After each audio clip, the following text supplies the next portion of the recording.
Bonjour tout le monde, je suis très content d'être avec vous aujourd'hui.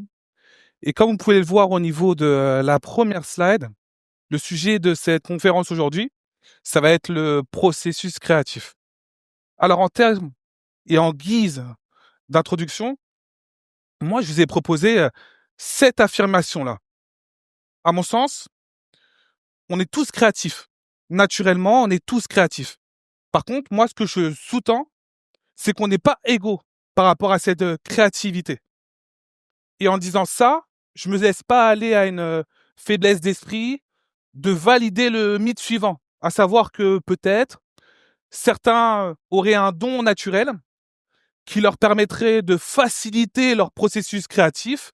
Pour eux, la création, c'est un processus qui est simple, facile, fluide, et ils sont à même de créer en quantité et en qualité sur commande.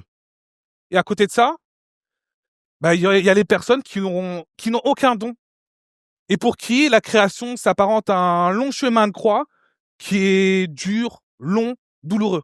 Ça, j'y crois pas. Par contre, je reprends du recul, je pense qu'on n'est pas tous égaux. Et en disant ça, je pense qu'il y a certaines personnes qui ont su optimiser leur processus créatif. C'est-à-dire faire un pas de côté, être à même de comprendre les tenants et les aboutissants de ce processus créatif, justement pour l'optimiser. Et à côté de ça, il y a des personnes qui ont du mal à faire ce pas de côté, qui n'ont pas conscience justement qu'il faut peut-être faire ce pas de côté pour comprendre les tenants et les aboutissants et qui rencontrent de la difficulté dans le processus créatif. Par contre, ce qui est bien avec le processus créatif, comme tout processus, à mon sens, c'est un processus qu'on peut scinder en différentes étapes. Chacune de ces étapes, on est à même de les analyser, de les optimiser pour que notre processus global soit justement lui-même optimisé et puis on peut s'accaparer ce processus. Moi, ce que je vous propose aujourd'hui, c'est d'essayer de répondre à ces trois objectifs. Déjà, dans un premier temps, on va essayer d'identifier et de définir les différentes étapes qui vont composer le processus créatif. Pour chacune de ces étapes, que je vous propose également, c'est d'essayer d'en dégager les enjeux, mais comprendre également quels sont les obstacles qui vont jalonner chacune de ces étapes, et puis essayer de mutualiser ensemble, de ne pas repartir à la maison avec ces difficultés, essayer de les verbaliser, et puis de se donner des petites astuces pour passer au-delà. Passer au-delà, pour quoi faire? Notre but ultime aujourd'hui, c'est de prendre du plaisir. Comprendre le processus créatif, prendre notre boîtier, aller faire des photos, des vidéos et prendre du plaisir. Donc là, comme vous le comprenez, moi, c'est un thème qui me parle énormément, qui m'anime au quotidien. Et avant de continuer, moi, j'ai deux choses à dire. Déjà, je m'excuse parce qu'au vu du temps qui nous est imparti, on ne pourra pas rentrer en détail dans chacune des étapes. Et malheureusement, on sera peut-être amené à survoler certaines étapes. Je m'en excuse, mais c'est la beauté du salon. Ensuite, je reste disponible, on peut échanger. Et puis la deuxième chose que je tenais à dire avant qu'on rentre dans l'ensemble du processus, c'est dès que c'est possible, on va essayer de faire le lien entre la théorie. Le but, c'est pas de faire un exposé troisième, brevet des collèges, mais que dès que c'est possible de faire un lien entre la théorie et des cas concrets, on le fasse. Alors avant de continuer, moi, je vais me présenter. Je m'appelle Synapse, mais je vous rassure, mes parents m'ont pas appelé comme ça. Et selon moi, il y a 4 étiquettes, voire 5, qui sont à même de définir mon cœur d'activité. Moi, j'ai commencé par la vidéo parce que c'était fluide pour moi. C'était un art qui me parlait. Apprendre à accaparer le mouvement et le transcrire en image, c'était simple pour moi. Ensuite, je me suis mis à la photo. Concours de circonstances, j'ai détesté la photo. Et un jour, on m'a demandé de faire des photos. Et avec le temps, j'ai compris que ces deux arts, la vidéo et la photo, allaient me permettre de tirer le plein potentiel de mon processus créatif. Ça, c'est mon cas, c'est peut-être pas le vôtre, mais pour moi, ça me parle. Une fois que j'ai maîtrisé ces deux choses, j'ai voulu partager. Je me suis mis aux réseaux sociaux et puis ça a pris une certaine ampleur malgré moi, ce qui m'a permis de faire un pas de côté par rapport à ma profession. Moi, je suis enseignant de base et ça m'a permis de faire ce pas de côté. Mais l'enseignement, ça me manquait. Donc, ce que j'ai fait, c'est que je me suis donné les moyens de pouvoir être en situation de former. Et moi, je m'épanouis aujourd'hui sous ces 4 étiquettes. Et puis, j'ai fini par ça, l'étiquette de créatif. Moi, je me considère pas comme étant créatif. Dans les groupes de photographes et de vidéastes que j'ai fréquentés, j'estime que j'étais pas le meilleur. Par contre, là, moi, comment je me définis, c'est comme quelqu'un qui est omnibulé par la compréhension de son processus créatif et par son optimisation. Tous les jours, je me demande, est-ce que mon processus créatif est toujours actuel par rapport à mes besoins, mes envies, ceux de mes clients?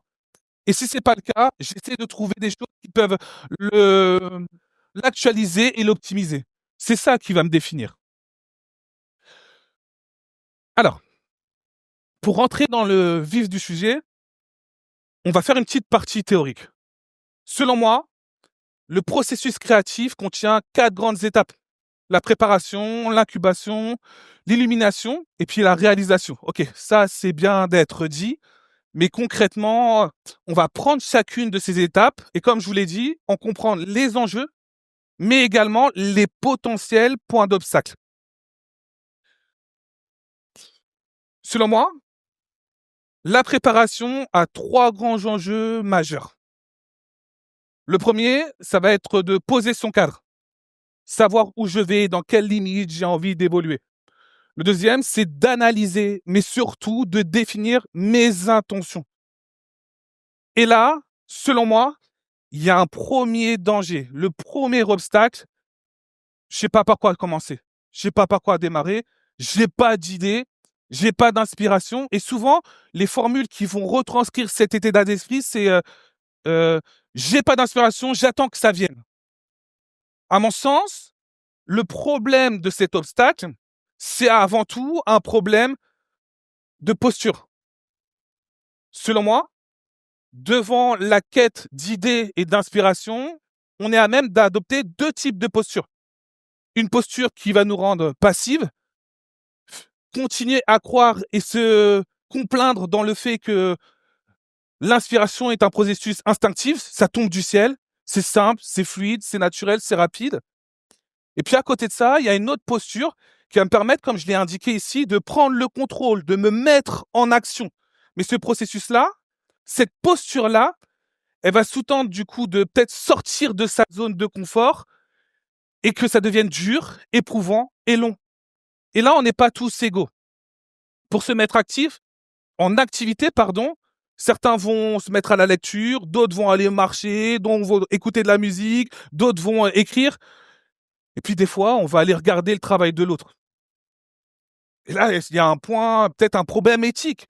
Est-ce que j'ai droit d'aller au-delà de la haie qui me sépare de l'autre, aller voir ce qu'il fait, et encore plus, aller voir ce qu'il fait s'il est dans le même domaine d'activité que moi, dans le même champ d'inspiration que moi. Est-ce que j'ai droit de le faire?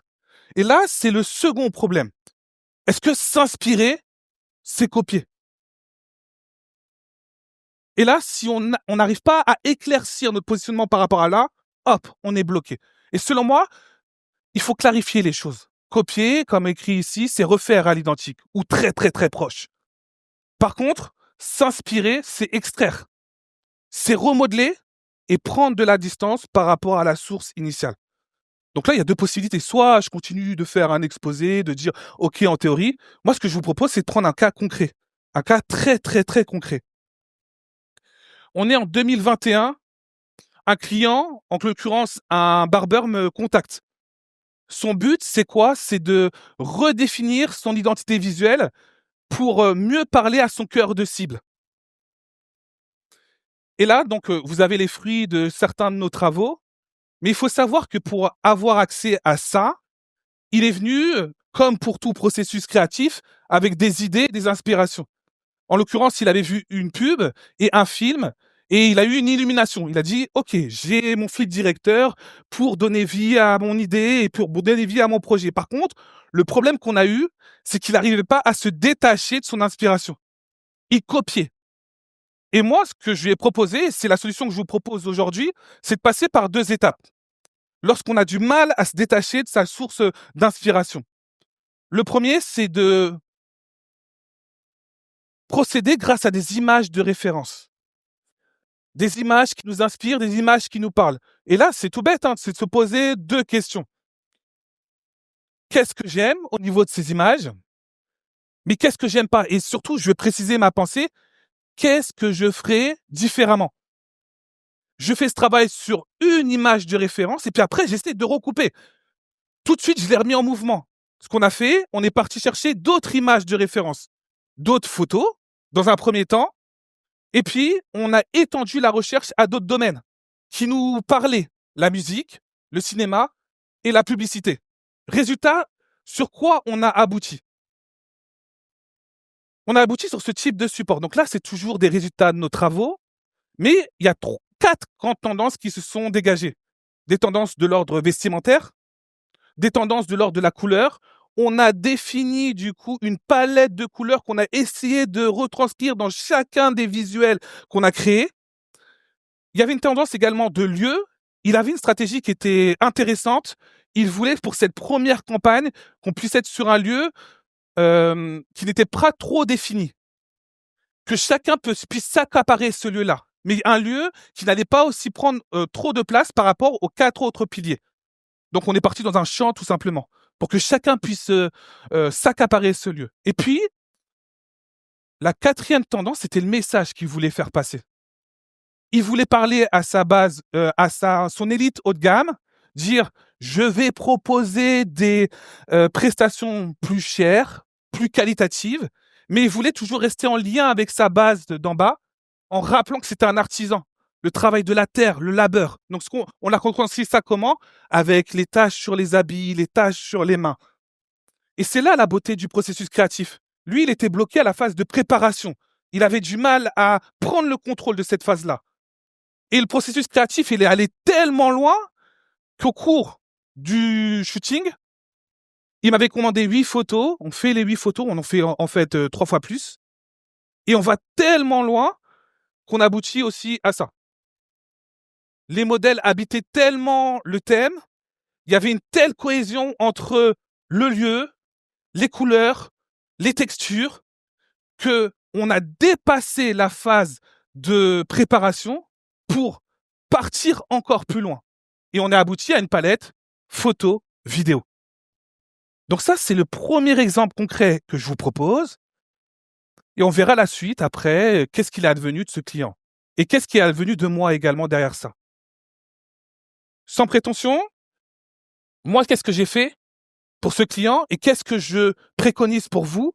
Je suis perdu dans cette phase de préparation, c'est de regagner, de resituer mon équilibre entre le contrôle, ce que je peux maîtriser, et entre l'instinct, pour que la création ne devienne pas un processus robotique. Et lui, il était trop ici. Non, il est trop dans l'instinct, autant pour moi. Et moi, ce que j'ai fait, j'ai recentré du coup vers le contrôle. Concrètement, ça s'est traduit par quoi au final? Lui, il avait des idées et son seul travail, c'était de les sauvegarder. Il m'appelait souvent, il dit j'ai pensé à ça, j'ai pensé à ça, j'ai pensé à ça, j'ai mis ça de côté. Et il se retrouvait avec une banque d'images qui était au final énorme. Et le travail que j'ai fait, je l'ai recentré ici. Je lui ai permis par un document d'externaliser ses pensées, de les recouper et déjà de se projeter sur un plan individuel. Mais attention, le but, c'était pas de le faire tout seul, c'était de le faire en équipe. Donc ensuite, on a migré vers un document un peu plus complexe. On externalise, on recoupe, on se projette avec l'autre, lui donnant la possibilité de comprendre mon chemin de réflexion. Et surtout, je le concrétise. Comment je fais? Je mets des lieux concrets. Je commence à me penser, ça va être à qui? Avec quoi? Clarifier mes intentions et surtout mettre de la chronologie. Je le fais à quelle heure, je le fais où, je le fais à quelle date. Et ça lui a mis des dates butoirs, des engagements. Et là, il a dû se remettre en mouvement et concrétiser son processus créatif. Donc là, j'ai pas la prétention de dire j'ai la méthode, mais je vous présente le circuit de pensée que j'ai proposé à mon client et que ensuite j'ai pu appliquer avec d'autres clients pour que cette phase au moins de préparation ne soit plus un problème. Ma préparation est OK. Et ensuite, je passe à la 2e étape qu'on fait de manière plus ou moins consciente. L'incubation, c'est quoi? C'est quoi? C'est laisser reposer ses idées, ses inspirations, les laisser digérer l'ensemble et surtout, ça me tient à cœur cette formule-là, laisser le temps altérer mon idée. Je pense qu'on a tous connu ça, des phases de création intenses. Pour moi, généralement, c'est soit le matin, soit le soir. On crée, on est un génie et puis on se réveille le lendemain, qu'est-ce que j'ai fait? Qu'est-ce que j'ai fait? Qu'est-ce que j'ai fait?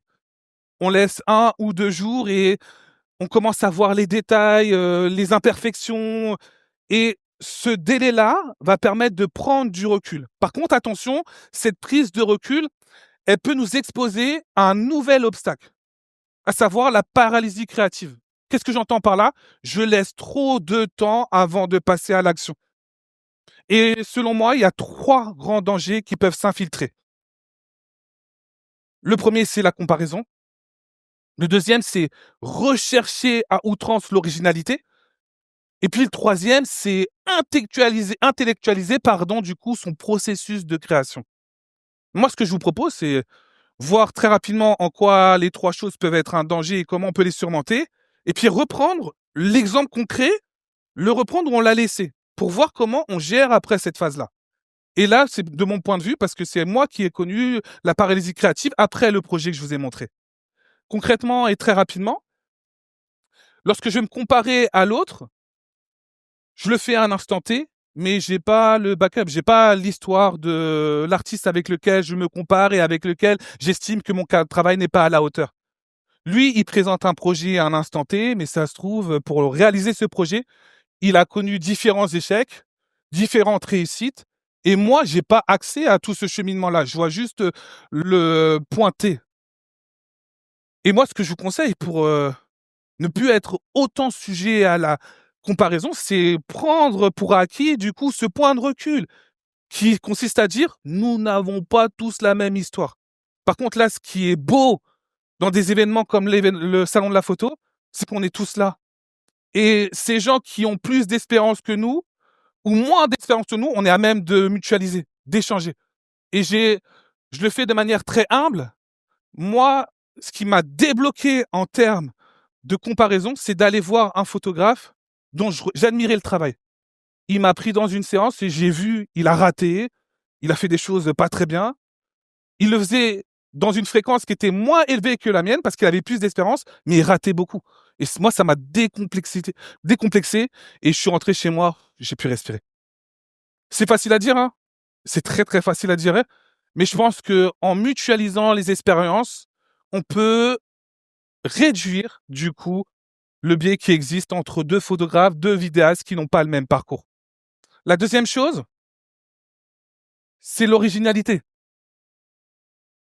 Je veux faire différent parce qu'il y a trop de monde dans mon secteur. Je veux faire différent parce qu'il y a quelqu'un qui a déjà fait comme moi. Et si je fais comme lui, le risque, c'est que je sois pas pertinent, que mon message soit pas vu et qu'il passe aux oubliettes. Mais pour sortir de cette emprise de l'originalité à outrance, je pense qu'il faut se poser 2 questions. Je veux être original pour qui et pourquoi?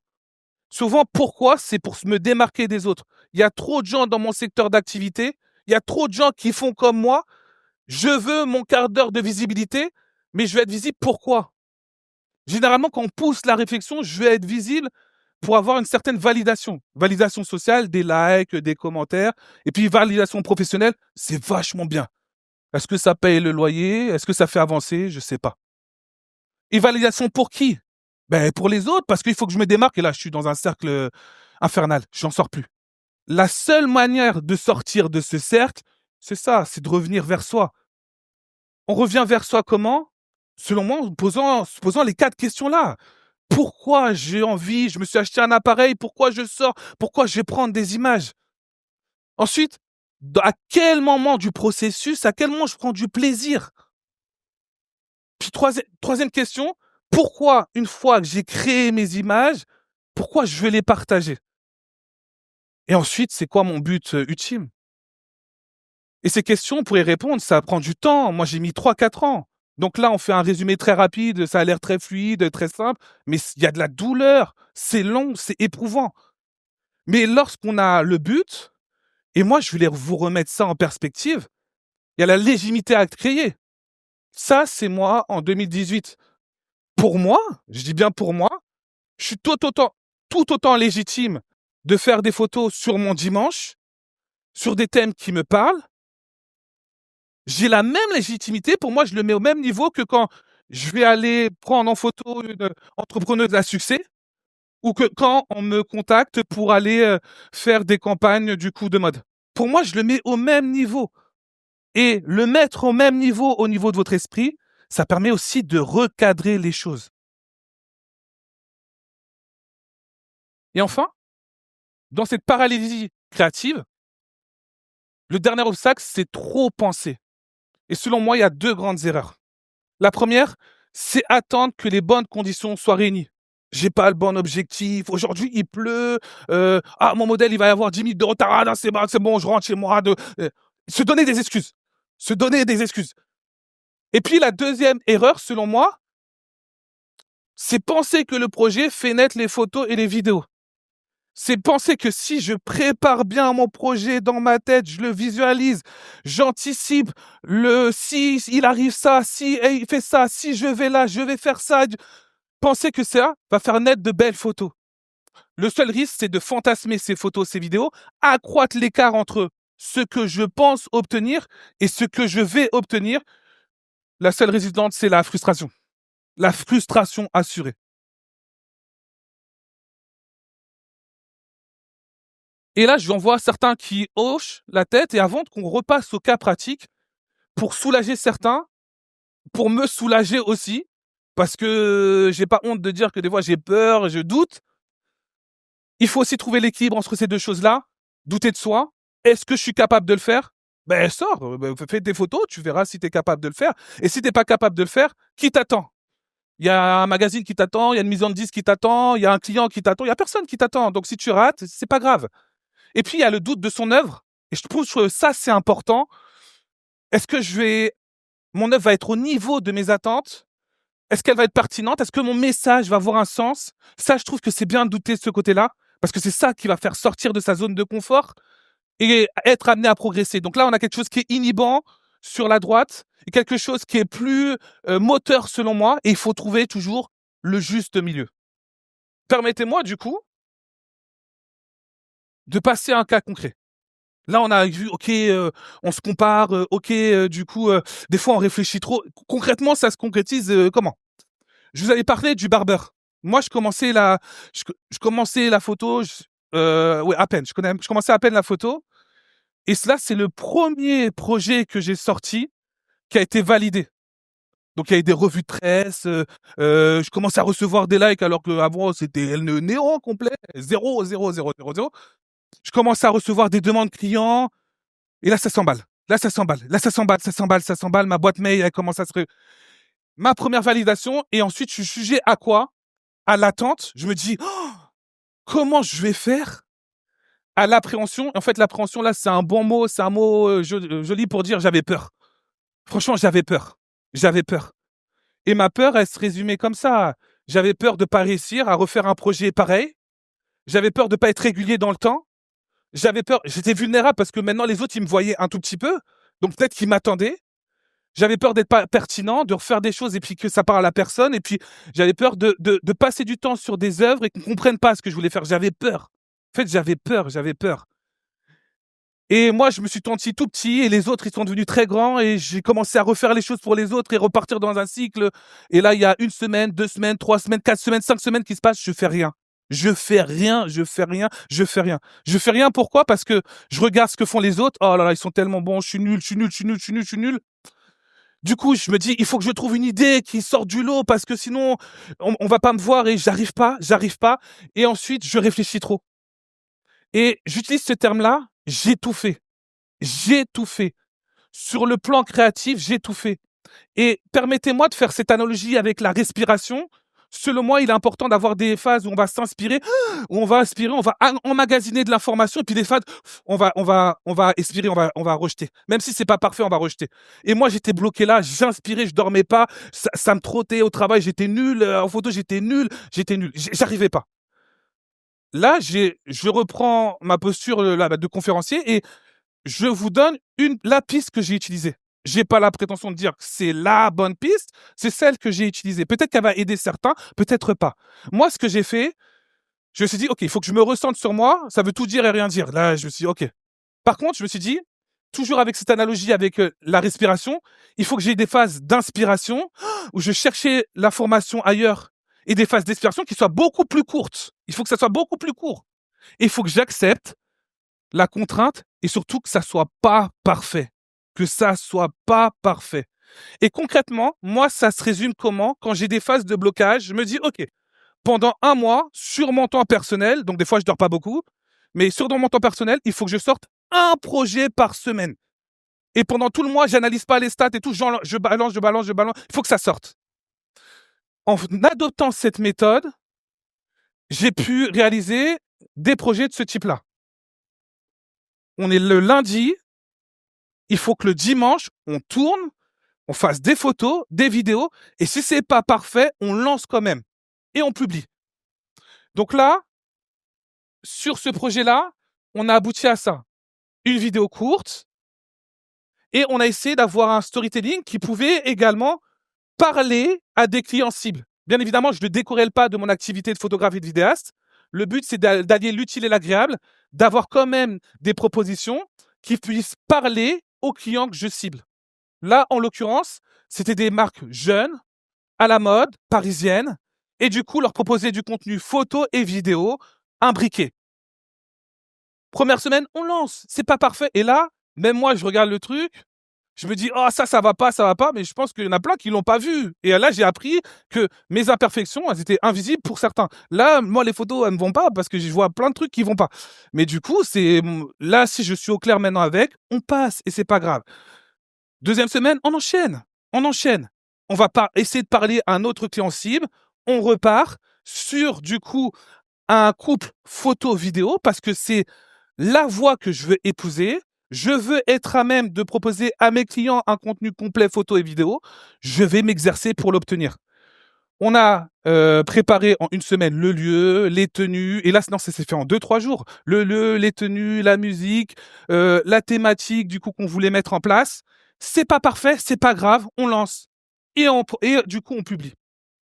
Et ensuite, pareil, un autre projet, c'est pas parfait, on lance. Ça s'est fait en 2 jours.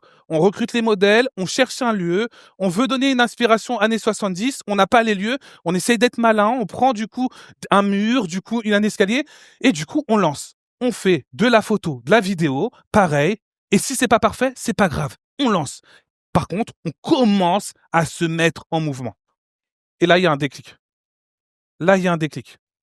Le contenu que vous regardez, hop, il a fait office de déclic. Pourquoi? Je commence à faire mes semaines de création et là, je me mets en mouvement et j'ose. J'ose aller démarcher. J'ai fait ça, est-ce que ça peut vous parler? Ben, ils me disent oui.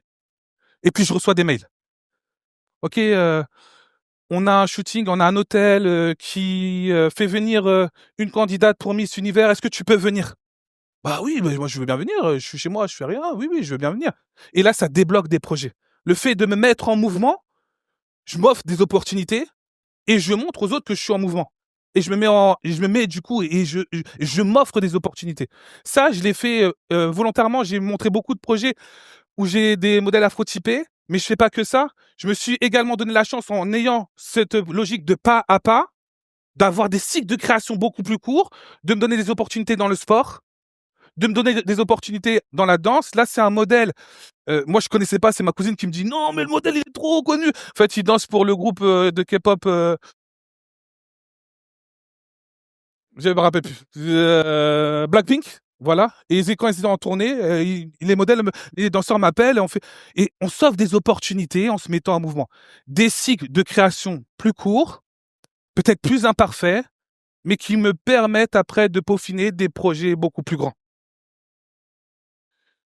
Ici, si on reprend notre boussole, hein, moi j'étais bloqué ici, hein, j'étais trop dans le contrôle. Je me suis dit, ok, je contrôle ce que je peux contrôler, et puis même si je suis pas prêt, on part en tournage parce que les modèles de toute façon sont appelés, ils sont prévenus, on y va, on y va, on y va. Et je passe d'un pôle trop centré sur le contrôle à un pôle plus rééquilibré où je peux gérer mon instinct et mon contrôle.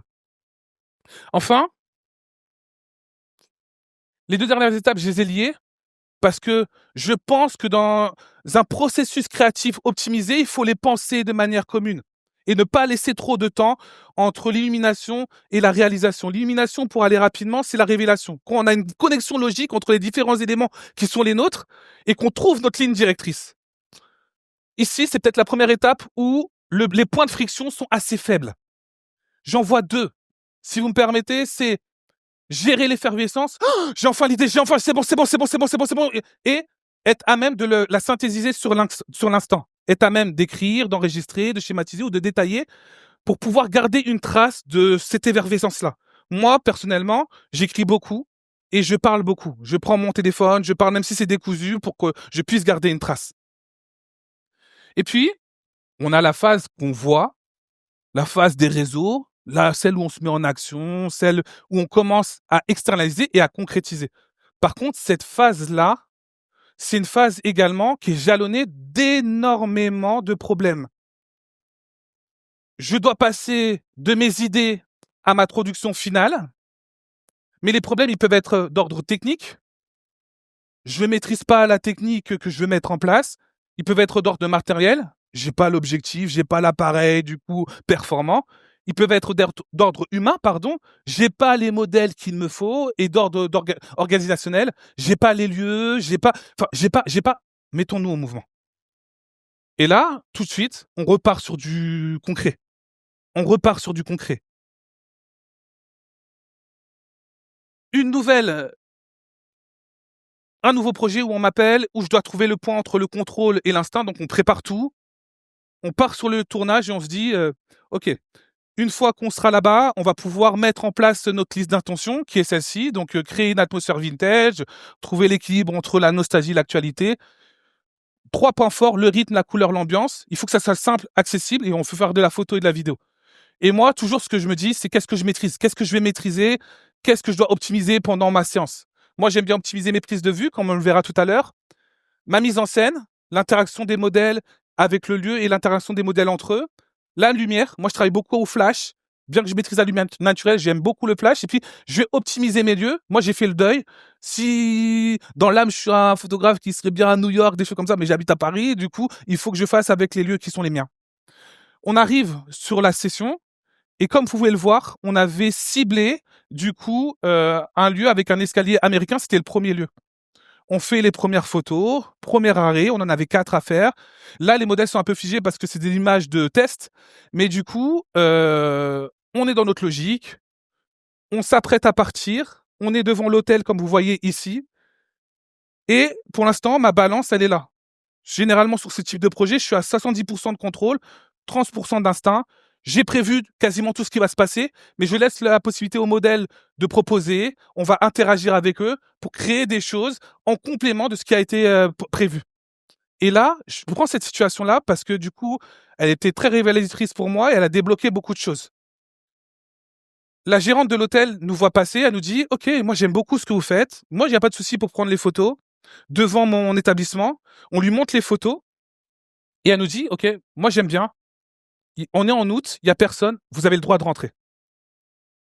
Et là, moi, j'avais passé une semaine à faire mon shoot et tout ce que j'avais prévu, fini. Mais l'opportunité était trop belle. L'opportunité. Donc, on peut tout préparer, mais il y a toujours quelque chose qui va faire, dans le positif ou le négatif, basculer la session. On se retrouve devant le parvis de l'hôtel, on a 1 heure et là, la création nous prend. On se met en mouvement, les modèles, il y avait de la musique, du coup, afro des années 70. Les modèles commencent à danser, on se met en mouvement et là, on part dans un chemin créatif qui est totalement différent que de celui qu'on avait prévu, rien à voir. Et ensuite, on rentre dans l'hôtel et là, on fait: «Waouh!» On fait: «Waouh!» Et là encore, rien n'était prévu. On se laisse porter, du coup, par l'instinct. Les modèles dansent, je les mets en mouvement, on se dit: «OK, ça serait cool d'avoir des choses en noir et blanc» et on se réinvente une trame de travail. Qu'est-ce que j'essaye de vous dire de par cet exemple-là? Mon but, c'est toujours de trouver l'équilibre entre les 2, entre mon instinct et mon équilibre. Et là, c'est une situation vraiment unique où l'instinct a pris vraiment beaucoup de place, mais mon but, c'est toujours de chercher le juste équilibre entre les 2. Et moi, je finirai sur ça avant qu'on passe, à la pratique, parce que du coup, on parle beaucoup, mais il faut qu'on essaye de faire ensemble. Pour moi, le contrôle nourrit l'instinct et l'instinct nourrit le contrôle. Ici, le fait d'être en contrôle, de maîtriser mon flash, de maîtriser, d'être un photographe qui maîtrise les techniques basiques, ça me permet d'être, patient, d'avoir le bon timing pour pouvoir capturer des moments que j'ai pas prévus. Mais si je suis pas au clair sur, mes points de contrôle, je serai trop focalisé sur mon appareil, sur les réglages à faire et ces moments magiques, ils peuvent passer devant moi, je vais pas les voir. Être au clair et avoir une maîtrise, technique, ou une maîtrise comme vous voulez au niveau de vos points de contrôle clés, ça va vous permettre également de gérer l'espace, le dialogue. Des fois de faire le pas de retrait pour laisser les modèles s'exprimer et n'être plus acteur mais spectateur de la situation. Et là, il y a des moments magiques que vous allez devoir capturer. À l'inverse, l'instinct, ça va nourrir le contrôle parce que des fois, ces situations instinctives comme on l'a vu, ça va nous permettre d'explorer, de partir sur des lieux qu'on n'avait pas imaginés, d'être dans l'inconfort et l'inconfort, ça peut nous amener à rencontrer des surprises et ensuite d'être dans la progression. Je vais dans des sphères que j'ai pas imaginées et du coup, je m'en sors et je progresse. Donc là, on a essayé de faire, un point sur, l'ensemble du processus créatif et j'ai une proposition à vous faire. On va essayer de créer quelque chose ensemble, le commencer, ici et il sera poursuivi sur les réseaux sociaux. Je vous explique. Il y a quelques 2-3 semaines, donc là, les étapes du processus créatif, donc on va créer ensemble. Il y a 2-3 semaines, j'ai pu prendre part à un projet. Un projet qui est super intéressant sur le plan créatif et qui consistait, pour ma part, dans mon activité, de devoir faire 10 vidéos en une journée. Je connaissais pas les modèles, autant pour moi. Je connaissais pas les modèles et avec chaque modèle, j'avais peut-être 15-20 minutes. Rebondir sur ce qu'il propose, rebondir sur la musique, créer quelque chose de cohérent. Et ça, on l'a fait en 15 minutes. Ce qu'on a essayé de faire, donc il y avait plusieurs tenues, il y avait plusieurs lieux, une ambiance comme vous voyez mode, une attention pardon qui était faite sur le rythme, les couleurs, mais également il fallait faire de la photo, des vidéos, mais là on a fait que de la vidéo. L'idée c'est qu'on puisse poursuivre ce projet ensemble. J'ai besoin de vous pour avoir des idées. Je vous rappelle, hein, ce qu'on maîtrise ici, donc c'est ma liste d'intentions. Ce qu'on maîtrise, c'est les angles de prise de vue, la mise en scène, la lumière et puis l'optimisation du lieu. Pour l'instant, ce lieu est là et nous, après, avec ce projet-là, du coup, qu'on a fait, donc ça, c'est une vidéo qu'on a dû faire, en 1 heure. Du coup, il y avait beaucoup de modèles, il fallait être réactif. Mais moi, j'ai besoin de vous pour continuer le projet. Est-ce qu'on peut applaudir les modèles? Ils sont là et on va essayer de continuer avec eux. On peut les applaudir, s'il vous plaît, s'il vous plaît, s'il vous plaît, s'il vous plaît, s'il vous plaît, s'il vous plaît.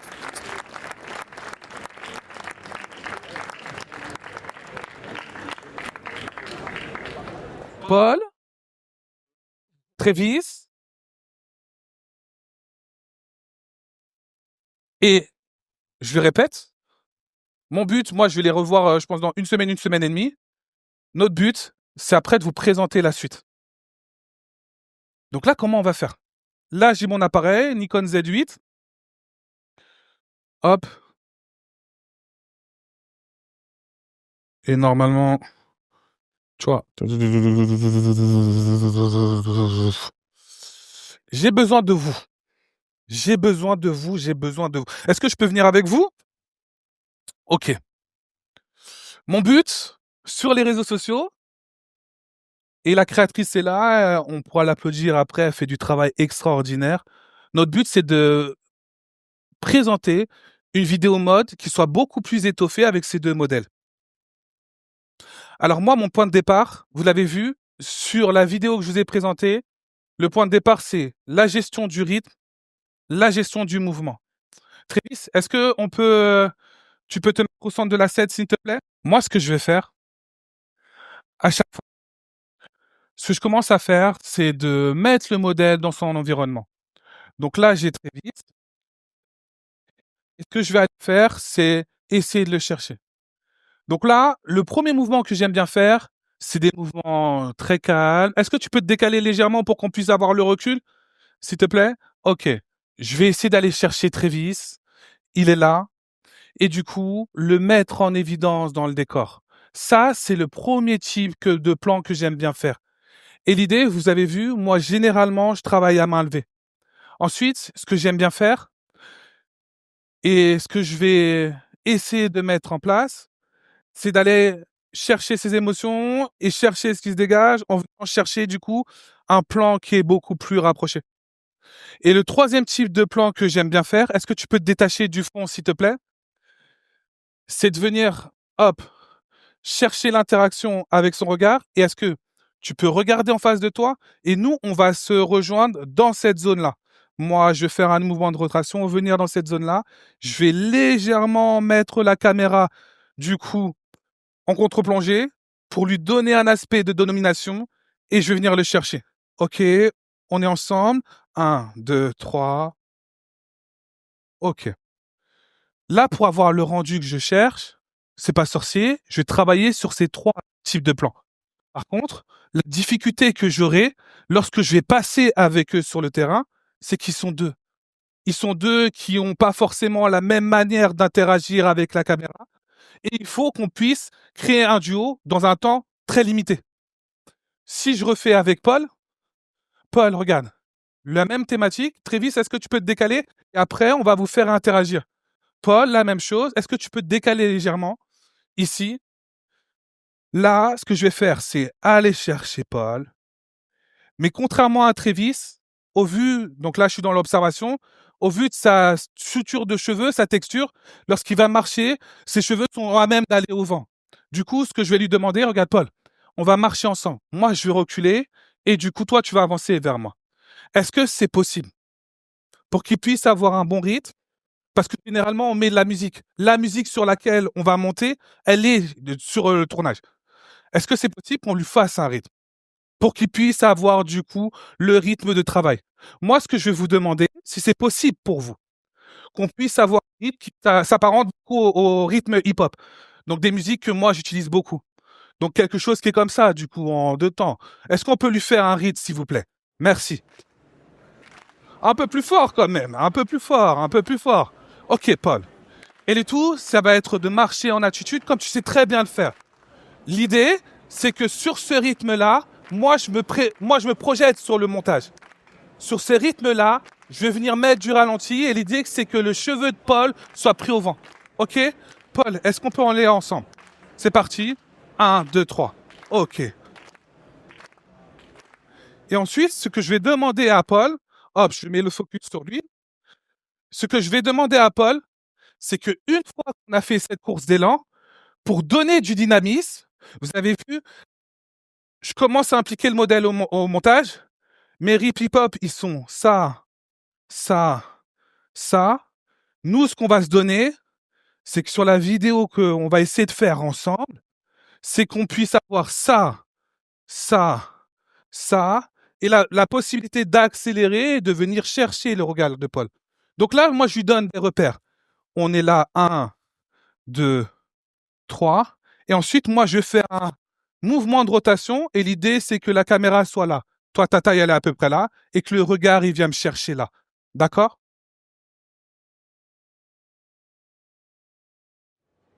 On peut lui redonner le rythme, s'il vous plaît?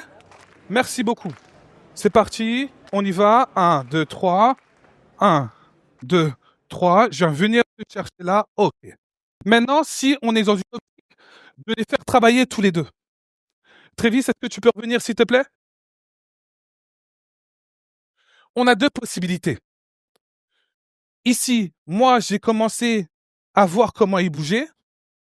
Les 2 possibilités que j'ai, c'est de les laisser au même niveau, laisser Paul remonter, ou les mettre à des niveaux différents. Est-ce que Paul, c'est possible qu'ici, on essaye de se projeter dans la vidéo?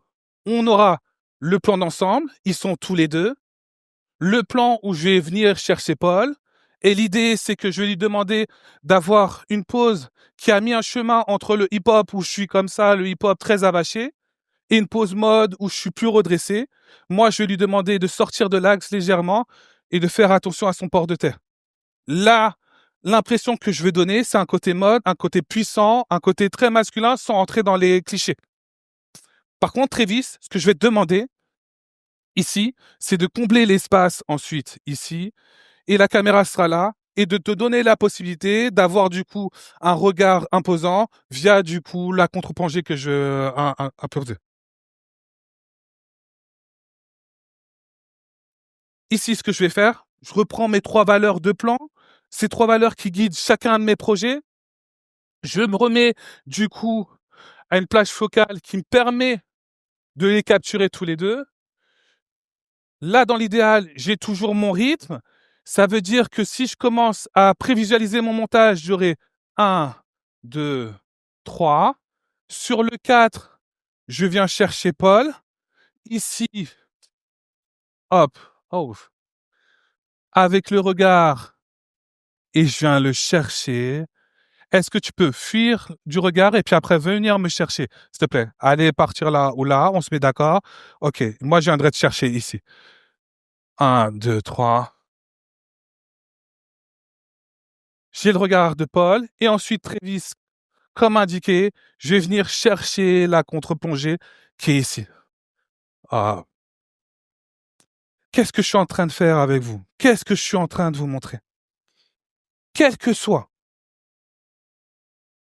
ce que je vais essayer de créer, quel que soit que j'exerce en photo, en vidéo, moi j'ai la chance de faire les deux. Il y a des choses, comme vous l'avez vu, que je peux penser en amont. Les directives que je vais donner à Paul, à Travis, sans avoir la certitude que ça va marcher. Parce qu'ils ont des manières de bouger, des manières de se présenter, de se comporter face à la caméra qui sont différentes.